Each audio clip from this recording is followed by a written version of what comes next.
Salut, bienvenue à toi dans cette nouvelle vidéo. Aujourd'hui, je vais parler de Cursor sous stéroïdes. Comment utiliser Cursor pour créer des projets, des applications web, des agents IA, mais avec des agents IA également dans Cursor qui vont te permettre de décupler son potentiel afin d'être beaucoup plus efficace et rapide dans ton développement. Alors, on va se rendre dans le Cursor déjà. Pour ceux qui l'ont pas, vous pouvez le télécharger. Et ensuite, on va pouvoir créer un nouveau projet. Ok. Donc là, je peux ouvrir un directory. Je fais un nouveau directory que je vais appeler test tout simplement. Et moi, ce qui va m'intéresser, donc déjà la première des choses, c'est qu'il faut vérifier que dans la partie chat ici, on est bien en mode agent. Ça, c'est hyper important dans la partie chat. Et ensuite, là pour l'instant, on peut laisser auto-select pour cette partie. Là, on va sélectionner en fait le modèle d'IA qui va être utilisé durant la session avec Cursor. Maintenant, ce qui va m'intéresser, ça va être de parler des MCP, donc des serveurs, ces modèles contexte protocole, qui vont nous permettre en fait d'aller faire des requêtes à des tools, à des outils, et d'avoir des réponses quasiment très rapidement. Et ce qui permet en fait d'avoir un cursor sous stéroïde, qui va permettre de contacter des MCP, et récupérer des informations, et avoir, on va dire, toute une boîte à outils à sa disposition. Donc je vais te montrer un peu le potentiel de ce que l'on peut faire avec justement ces MCP. Donc la première des choses, il faut se rendre sur cette URL là que je te mets dans la description de cette vidéo. Et en fait, ici c'est un site qui s'appelle Smithery qui permet de regrouper en fait les projets MCP. D'accord, comme c'est quelque chose qui est assez récent, il y a des sites qui permettent de regrouper ça de manière vraiment bien faite. Et la première des choses qu'on va faire quand on est sur Cursor, si tu veux développer un SaaS par exemple, une application web, tu vas sûrement avoir besoin de GitHub. D'accord, GitHub c'est un service qui va te permettre de sauvegarder l'avancement de ton projet. Donc c'est hyper intéressant. Mais par contre, moi, en tant que dev, bien évidemment, je sais utiliser GitHub, mais pour les personnes qui débutent, parfois ça peut être compliqué parce que c'est tout un système, toute une philosophie qui va te permettre de suivre l'avancement de ton projet et de sauvegarder également ce projet-là. Et quand il y a plusieurs personnes qui travaillent sur le même projet, alors là, c'est encore plus compliqué à gérer. Mais en fait, mon objectif dans cette vidéo, c'est de te présenter comment tu vas pouvoir gérer tout le GitHub via directement la console de chat, ok, sans passer par des commandes, des commandes en terminal qui sont un peu parfois compliquées. Donc l'objectif numéro 1, ça va être justement de pouvoir intégrer le MCP GitHub, le GitHub officiel ici, sur Cursor. Et en fait l'objectif ça va être de taper directement ici à l'agent et de pouvoir faire nos commandes GitHub en direct. Donc pour ce faire ici, donc on peut se rendre sur Cursor. Okay, donc ce qu'il faut faire dans un premier temps, c'est aller également sur GitHub et créer ce qu'on appelle un personal access token. Donc ici je vais sur GitHub ici là, hop, je vais aller sur les settings. Et ensuite, je vais tout en bas dans la partie Developer Settings. Et là, j'ai les Personal Access Token. Donc, on va aller dans Fire Rain Token Access. Et ici, je peux créer un nouveau token, ok, qu'on va créer ensemble, et que je vais appeler Cursor Vidéo. Et ensuite, là, il y a pour la vidéo, je vais juste le mettre 7 days. Donc là, je vais lui demander d'avoir accès à tous les repositories, ok, et je vais lui donner certaines permissions. Donc, je vais lui mettre les actions, read and write, read and write, administration read and write. Ensuite, il y a commit status, contents, et c'est à peu près tout. Là, je vais générer un token. Okay, donc je vais générer un token, et ensuite je peux le copier. Une fois que c'est copié, je reviens dans Cursor, et ce qu'il va falloir, je reviens dans Smithery, et ici, je vais pouvoir coller mon token. Et là, je vais me connecter. Ensuite, il va me générer une ligne de commande que je vais copier. Je peux la copier, tout simplement.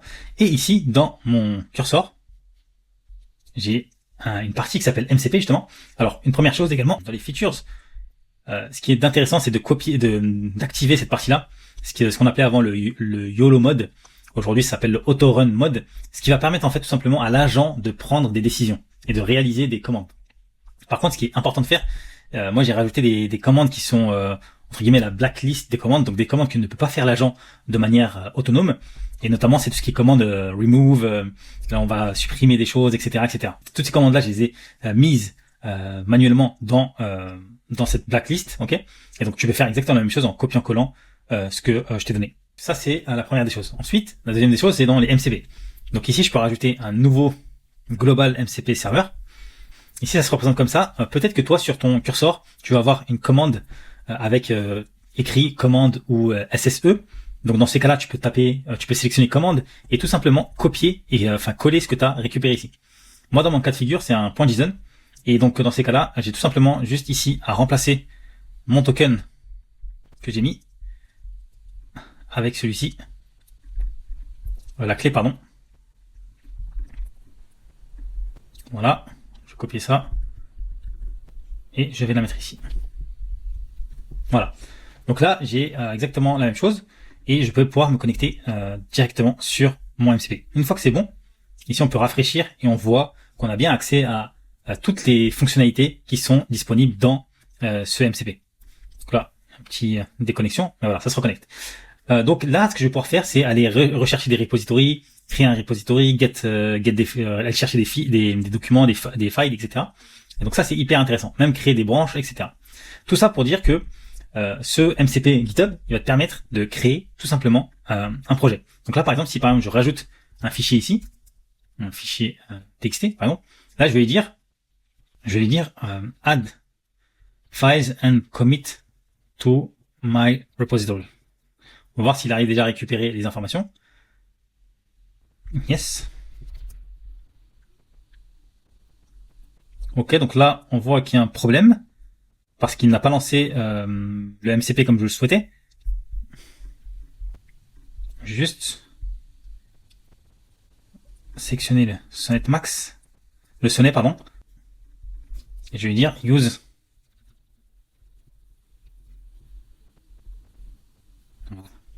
Il me demande de payer, je peux faire ça. Je vais faire auto select. Et là, je vais remettre. Voilà.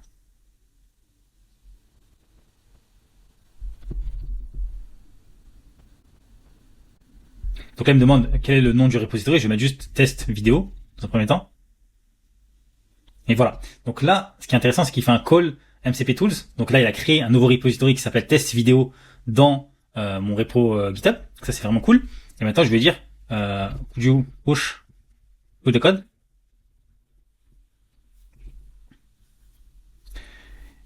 Ok, donc là, en fait, il a pris la décision de pouvoir justement pousser le code. Donc en fait, le code là, c'est juste un fichier texte. Mais je vais voir s'il l'a bien fait dans mon repository GitHub. Donc là, je suis sur mon repository GitHub et je vais voir s'il y a voilà, il s'appelle test vidéo, qui est bien là. Donc il a bien été mis à jour et il y a bien le fichier texte. Donc là, en quelques échanges avec l'agent, j'étais capable de créer un projet et de communiquer directement avec GitHub pour pouvoir pousser mon projet. Alors pour ceux qui savent pas, notamment quand tu veux déployer une application sur un service comme Vercel, etc., on passe souvent par GitHub. GitHub, c'est l'intermédiaire qui permet de récupérer le code et ensuite d'aller déclencher des actions. Et donc notamment tout ce qui est Vercel, Render, etc. se connecte au compte GitHub pour aller récupérer les dernières mises à jour du code et les mettre à jour sur ton application en production. Et donc là, c'est vraiment intéressant parce que en quelques échanges avec l'agent, j'étais capable d'aller récupérer, d'aller pousser notamment mon code. Et donc là, on peut aller voir ici toutes les fonctionnalités qui sont disponibles. Et c'est vraiment intéressant parce que on a toute la partie GitHub qui est à notre disposition pour pouvoir échanger avec GitHub directement. Ok, donc ça c'est vraiment cool. Donc ça c'était la première des choses. Ensuite, bien évidemment sur ce site-là, il y a plein d'autres MCP qu'on peut rajouter. Il y a même Stripe, il me semble. Ça peut être intéressant pour les personnes qui veulent, qui n'ont pas forcément envie d'aller récupérer toutes les informations de Stripe et qui veulent passer par un MCP. Et donc là, on peut aller voir notamment les tools qui sont disponibles, mais là ils mettent pas forcément de détails. Mais c'est intéressant, donc il faut aller sur leur site pour voir. Mais ça peut être intéressant de voir, notamment pour Stripe, qu'est-ce qui est disponible.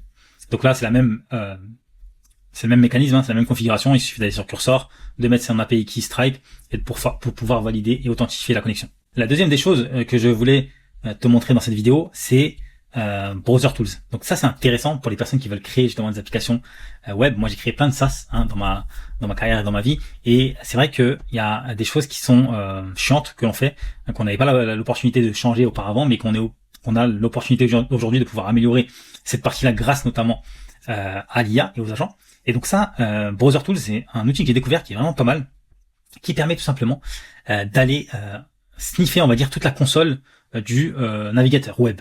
Et en fait, ça a pour avantage, notamment sur les applications web, de pouvoir débugger beaucoup plus facilement. Alors, je vais te montrer un exemple de comment ça fonctionne, mais dans un premier temps, il faut pouvoir l'installer. Donc, ce qu'on va faire, c'est qu'on va aller sur notre projet. D'accord, je vais cloner cette extension. Ou alors, tout simplement, non, on va la télécharger. Ce sera beaucoup plus simple. On va télécharger cette extension-là, et ensuite, on va l'ajouter à notre navigateur. Et donc ensuite, moi j'ai déjà ajouté, mais il suffit juste d'aller dans Manage Extension, ok, d'activer le mode développeur parce que c'est pas une extension qui est encore à 100% officialisée. Donc d'ailleurs, prenez vos précautions quand vous utilisez ce genre de d'outils parce que c'est des gens comme vous et moi qui ont développé ça, donc il y a toujours un risque. Donc il faut faire attention à ce que l'on fait. Ensuite, on n'a plus qu'à charger l'extension et elle apparaît sous cette forme-là. Ok. Donc une fois qu'elle est activée, on peut retourner ici sur la partie installation. Et donc ensuite, il faut installer. Donc là, on l'a fait, installer l'extension.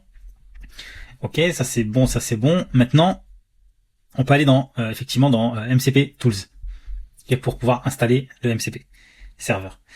Ok, très bien. Donc là, en fait, il y a juste à copier cette ligne de commande, ok, ici directement, pour pouvoir installer le MCP Tools. Donc là, c'est la même chose. On peut aller Add New et mettre la commande ici. Donc moi, je l'ai mise comme ça.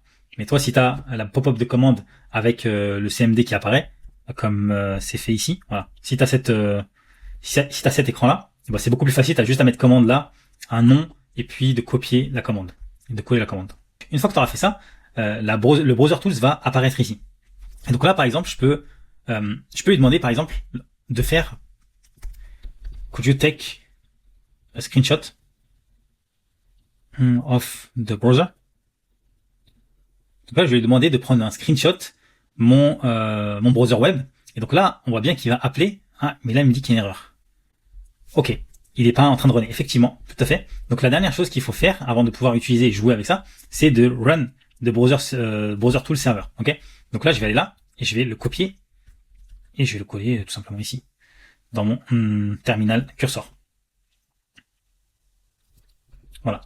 Donc là, ça va lancer justement le browser, le serveur du browser, et donc là, ça va faire une communication directement en WebSocket avec mon navigateur. Et donc, par exemple, là, dans mon navigateur, je peux faire clic droit ici, inspecter. Et donc ici, on arrive là, et si je clique sur les deux flèches là, et que je vais dans Browser Tool MCP, j'ai accès justement à cette extension. Et c'est quoi l'intérêt de cette extension? C'est tout simplement de pouvoir débugger beaucoup plus rapidement. Pourquoi? Parce que je vais pouvoir faire notamment de la capture de screenshot. Donc là, ce qui est intéressant, c'est que ça me capture directement mon screenshot et ça va me l'envoyer dans sur mon PC, sur mon dossier. Donc là, par exemple, si je mets un dossier ici screenshot dans mon navigateur et que là, je copie le chemin et qu'ici je le mets ici dans mon screenshot settings. Si je fais capture screenshot, ici je vais avoir le screenshot qui est affiché. Ok. Et donc là, il va me sortir directement le screenshot de mon navigateur et ça va me permettre de débugger beaucoup plus facilement. Par exemple, je peux également faire quelque chose. Je peux aller sélectionner un élément de mon application que je suis en train de débugger, que je suis en train de développer, un élément qui me correspond, qui me plaît pas, qui a un problème d'espace ou peu importe. Je vais le sélectionner et je vais lui demander ici, could you check, je parle en anglais parce que c'est plus simple pour moi, mais on peut lui parler en français bien évidemment. Could you check the selected elements and modify the top padding, par exemple. Et donc là, on va voir si ça fonctionne bien. Donc là, il appelle le MCP Tools et il arrive à comprendre que c'est une liste item, d'accord? Donc c'est ça, c'est une liste. Donc là, il a bien vu. Ici, on voit bien que c'est un élément liste avec la balise. Et il me dit que voilà, on peut modifier tout simplement le padding en le modifiant, en modifiant la valeur, tout simplement. Donc ça, c'est intéressant parce que ça me permet vraiment de débugger. Et je peux également lui dire, could you check my console log if there is some errors. Donc là, je lui demande d'aller vérifier ma console pour voir s'il y a des erreurs. Et ça, c'est vraiment hyper intéressant dans le cadre d'un développement d'une application web, encore une fois. Et ben, si j'ai dans ma console ici de débogage ou dans mon terminal, je peux avoir plein d'erreurs de sortie également. Et ça va me permettre de débugger beaucoup plus rapidement mon application. Et ça, c'est vraiment pas mal parce que ça permet de donner beaucoup plus de contexte à mon agent. Et c'est vraiment très intéressant pour aller beaucoup plus vite. Donc il y a pas mal d'autres choses que l'on peut faire.